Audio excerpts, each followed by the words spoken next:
Hi everybody, it's Michael Buckley and welcome back to The Struggles is Reals. I'm with my friend Miles J. And he's like, you're filming? I'm drinking, we're drinking, but I'm not gonna let an opportunity to go by to not film with you. How long have we known each other? A long time. It's been a while, It's been a while. I feel like we've met. I feel like the first VidCon I met you. The first 2010 or so. Yeah. It's a long time ago. So for people who don't know, you tell everybody about your channel. What kind of videos do you make? Well, I mostly make like comedy videos focusing on, just having a good laugh. Sometimes I do impersonations, and now I'm doing more like makeup stuff. So it's really diversified depending on what I'm doing. You're amazing though, and it's funny because I went to DC. We're in DC. Right, at we are Playlist, here. And the first time I ever went to a gay pride parade was last year, and Miles and I went for the Marriott, and we were there, and I was like there, and it was so lovely to see people stop Miles and talk about how important you were to them. That must be lovely. Yeah, it was really sweet. It was the first time I had been to DC as well, so it was really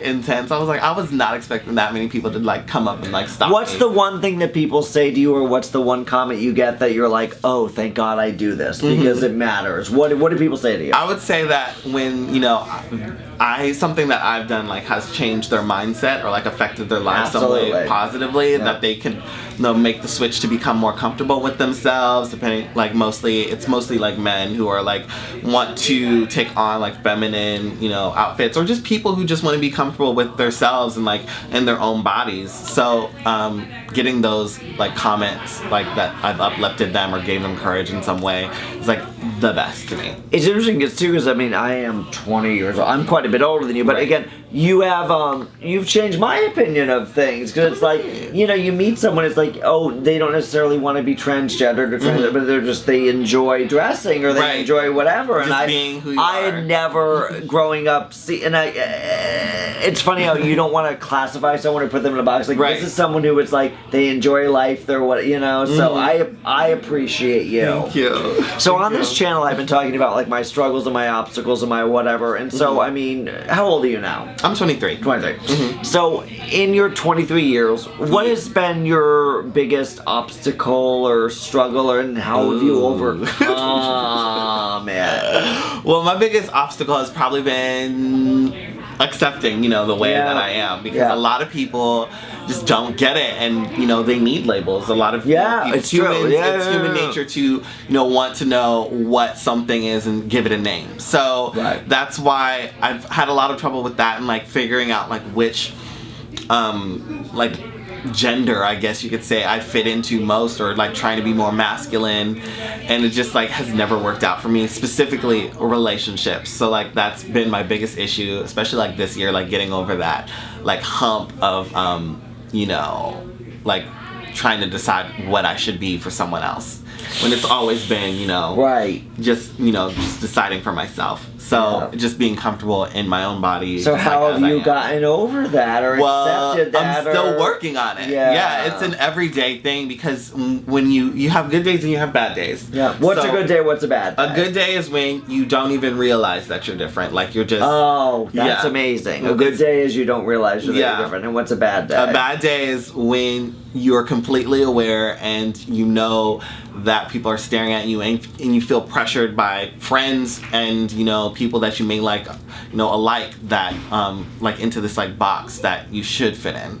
Yeah. So feeling you have to be something that you're not, basically. So what do you want people to understand about you? If I was a stranger and I saw you across the street, what would you wish me to think about you, or what would what would be what could help you? What could help you? Yeah, I strangers' opinion of you, or strangers on the internet opinion you.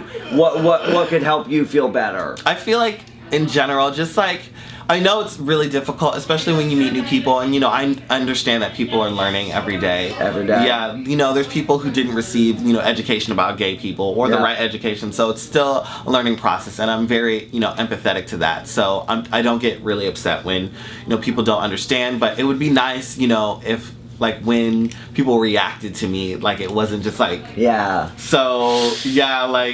jarring, or that I'm some kind of crazy monster thing that came out of a horror book. It gets really intense sometimes, and I'm does it really warrant that much of a reaction? And I guess so, because there's not a lot of us out there you know, who are doing this. So, but yeah, just to be treated like anyone else, I guess.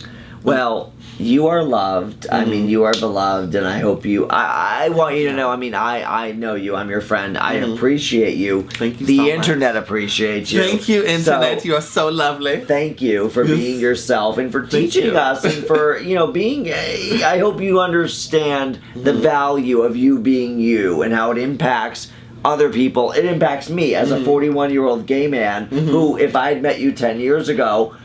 I'm being honest. I wouldn't have known what to make of you. Right. I wouldn't have known what to make of you. But now, 10 years later, I accept you and I love you and I get it. Yeah. So I mean that's the thing. It's like I accept you, I love you, and I get it. Whereas 10 years ago I might have been like, I don't get it, or I wouldn't have wanted to get it. I'm like, well, what's that? And now I'm like, I get it. So thank you. Thank you. I love you. I appreciate you. I love you too. Thank you, Miles. Check out Miles' links below. Thank you. See you guys later.